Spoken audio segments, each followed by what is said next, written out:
பொதுவாக சாட் ஐட்டம்ஸ்னாலே நம்ம எல்லாருக்குமே ரொம்ப பிடிக்கும். அதுலேயும் பாவ் பாஜியும் பேல் பூரியும் எல்லாரும் விரும்பி சாப்பிட்ற ஐட்டம்ஸு.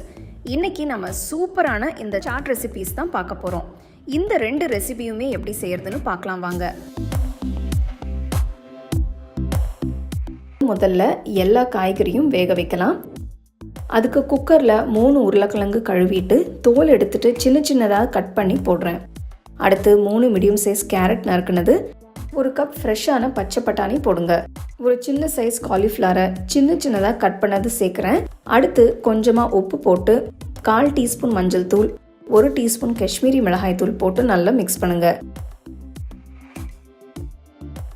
அப்புறம் 2 கப் தண்ணி ஊற்றி குக்கரை மூடி வச்சு நல்லா 5 விசில் வர வரைக்கும் மீடியம் ஃப்ளேமில் வேக விடுங்க. பாருங்கள், காய்கறி எல்லாம் சூப்பராக வெந்திருக்கு. இப்போது ஒரு மேஷர் வச்சு இல்லைனா ஒரு மத்து வச்சு இந்த காய்கறி எல்லாம் நல்லா மேஷ் பண்ண போகிறோம். காய்கறி எல்லாம் நல்லா சாஃப்டாக இருக்கிற மாதிரி மேஷ் பண்ணிவிட்டு தனியாக எடுத்து வச்சுருங்க. பாவ் பாஜி மசாலா பண்ணுறதுக்கு இன்றைக்கி நான் பெரிய சைஸ் இரும்பு கடாய் எடுத்திருக்கேன். இதில் நான் 100 கிராம் உப்பு இல்லாத வெண்ணெய் சேர்க்குறேன். இன்றைக்கி நம்ம street style pav bhaji masala recreate பண்ணிகிட்ருக்கோம்.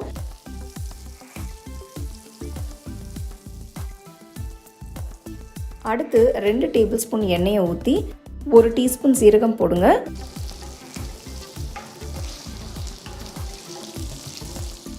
மூணு பெரிய வெங்காயம் பொடியாக நறுக்கினது போட்டு அடுப்பை ஹை ஃப்ளேமில் வச்சு வெங்காயத்தை வதக்குங்க.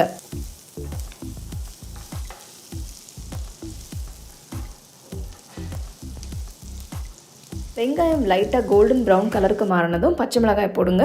இந்த ரெசிபிக்கு நான் 3 பெரிய சைஸ் பச்சை மிளகாயை பொடியாக கட் பண்ணி சேர்க்குறேன். நெக்ஸ்ட் 2 டீஸ்பூன் இஞ்சி பூண்டு பேஸ்ட் போடுங்க. இஞ்சி பூண்டு பேஸ்ட் சேர்த்ததுக்கப்புறம் 2-3 நிமிஷம் வதக்கணும். அப்புறம் 5 மீடியம் சைஸ் தக்காளி பொடியாக நறுக்கினது சேர்த்து நல்லா வதக்கணும். இப்போது மசாலாஸை சேர்க்க ஆரம்பிக்கலாம். ஃபர்ஸ்ட் 1 டீஸ்பூன் உப்பு, 1/4 டீஸ்பூன் மஞ்சள் தூள், 2 டீஸ்பூன் காஷ்மீரி மிளகாய் தூள், 4 டீஸ்பூன் பாவ் பாஜி மசாலா தூள் போடுங்க. நீங்கள் பண்ணுற மசாலாக்கு ஏற்ற மாதிரி மசாலா பவுடர்ஸை நீங்கள் அட்ஜஸ்ட் பண்ணிக்கலாம். மசாலா எல்லாம் சேர்த்து வதக்கினதுக்கப்புறம் ஒரு பெரிய சைஸ் குடமிளகாய் பொடியாக நறுக்கி சேர்த்து 2-3 நிமிஷத்துக்கு வதக்குங்க. குடமிளகாய் வதங்கினதும் இதில் மசிச்சு வச்ச காய்கறியை சேர்த்து கலந்து விடுங்க.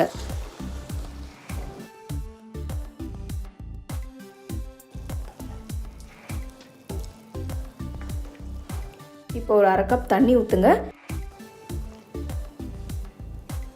பாவ் பாஜி மசாலா ரொம்பவே சூப்பராக வந்திருக்கு.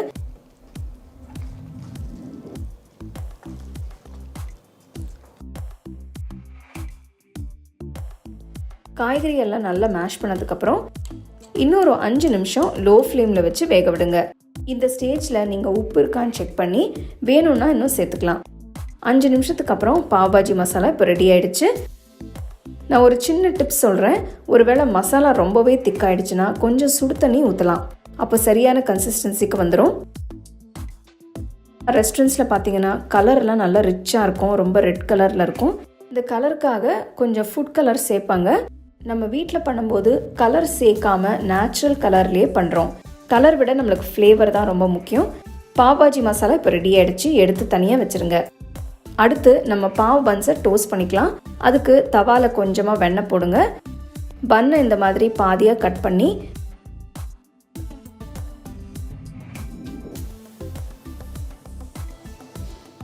மேலே கொஞ்சம் வெண்ணெயை தடவுங்க.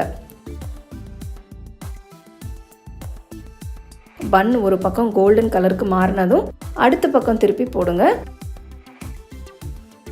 பன்னை டோஸ்ட் பண்ணதும் உடனே சூடாக மசாலாவோட சர்வ் பண்ணுங்க.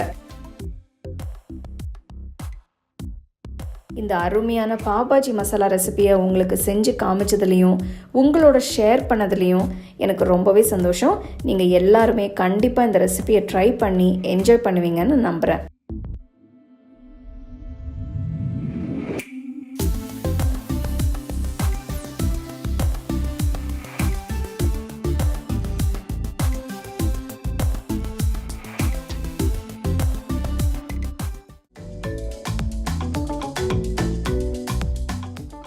ஃபேமஸான ஸ்ட்ரீட் ஃபுட் பேல் பூரி செய்ய ஒரு 100 கிராம் அளவுக்கு பொரி எடுத்துக்கலாம். இந்த பொரியை ஒரு கடாயில் வச்சு கலர் மாறாமல் ரோஸ்ட் பண்ணிக்கலாம். இப்படி வறுக்கிறதால பொரி நல்லா ஃப்ரெஷ்ஷாக கிறிஸ்பியாக கிடைக்கும். 2 நிமிஷம் ஹை ஃப்ளேமில் வச்சு வறுத்துக்கிட்டா போதும்.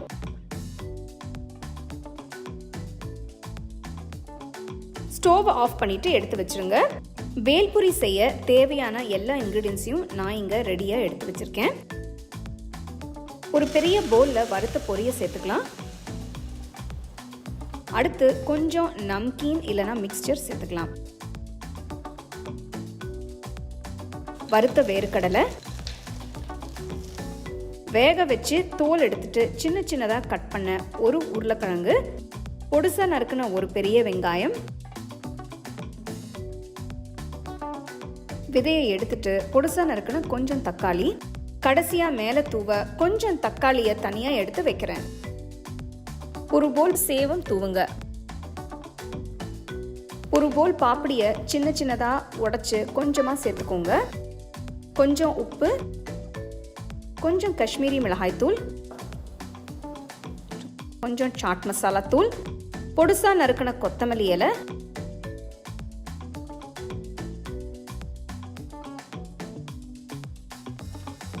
ரெண்டு டீஸ்பூன் அளவுக்கு புதினா கொத்தமல்லி சட்னி,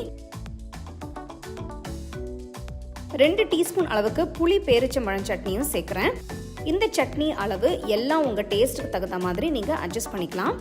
ஒரு முடி எலுமிச்சை சாறை சேர்த்து நல்லா கலந்து விடுங்க. மிக்ஸ் பண்ணுறதுக்கு இந்த மாதிரி ஒரு பெரிய பவுல் எடுத்திங்கன்னா ரொம்ப ஈஸியாக இருக்கும்.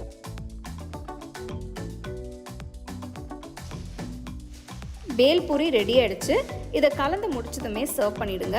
இல்லைனா பொரியில் கிறிஸ்பினஸ் குறைஞ்சிடும், சாகி ஆகிடும். ஸோ அது சாப்பிட்றதுக்கு நல்லா இருக்காது.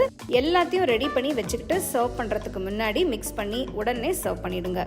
சூப்பர் டேஸ்டியான இந்த பேல் பூரி சாட் நம்ம ஈஸியாக வீட்டில் செய்யலாம்.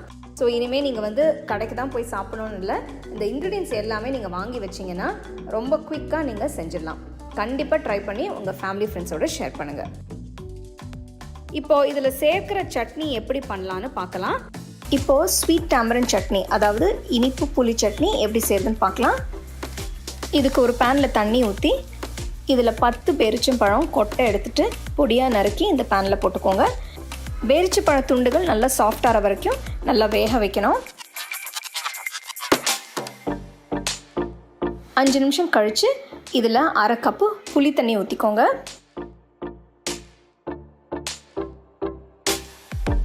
2 நிமிஷம் கழித்து இதில் 1/2 டீஸ்பூன் காஷ்மீரி மிளகாய் தூள், 1/2 டீஸ்பூன் ஜீரகத்தூள், 1/2 டீஸ்பூன் தனியாத்தூள், 1/2 டீஸ்பூன் பிளாக் சால்ட் இல்லைனா காலா நமக், இது சாட்டுக்கெல்லாம் நல்லா போடுவாங்க, நல்லாயிருக்கும்.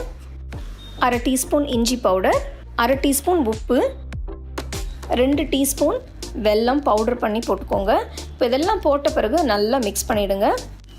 இதில் கொஞ்சமாக தண்ணி விட்டு இன்னொரு 5 நிமிஷம் இதை வேக வைக்கணும். 5 நிமிஷம் கழித்து ஸ்டவ் ஆஃப் பண்ணி நல்லா ஆற விட்டு இதை மிக்ஸி ஜாரில் மாற்றிக்கோங்க. மிக்ஸி ஜாரில் மாற்றி நல்லா மையாக அரைச்சிக்கோங்க. இப்போ உங்களுக்கு இனிப்பு புளி சட்னி தயாராக இருக்குது. அடுத்தது நம்ம புதினா சட்னி செய்யலாம். இதுக்கு ஒரு மிக்சர் ஜாரில் 2 பச்சை மிளகா, ஒரு துண்டு இஞ்சி, கொஞ்சம் கொத்தமல்லி, கொஞ்சம் புதினா, எலுமிச்சைப்பழ ஜூஸ் கொஞ்சம்,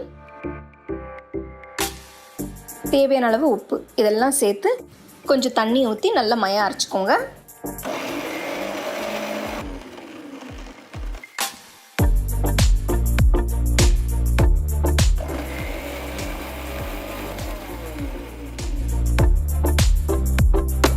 புதினா சட்னி தயாராக இருக்குது. உங்களுக்கு இந்த ரெசிபி பிடிச்சிருந்தா லைக் பண்ணி ஷேர் பண்ணி ஹோம் குக்கிங் தமிழ் சேனலுக்கு சப்ஸ்கிரைப் பண்ணுங்கள். மறக்காமல் பெல் ஐக்கானை கிளிக் பண்ணுங்கள். சூப்பரான ஸ்ட்ரீட் ஸ்டைல் பாவ் பாஜி பேல் பூரி எப்படி செய்கிறதுன்னு பார்த்தோம்.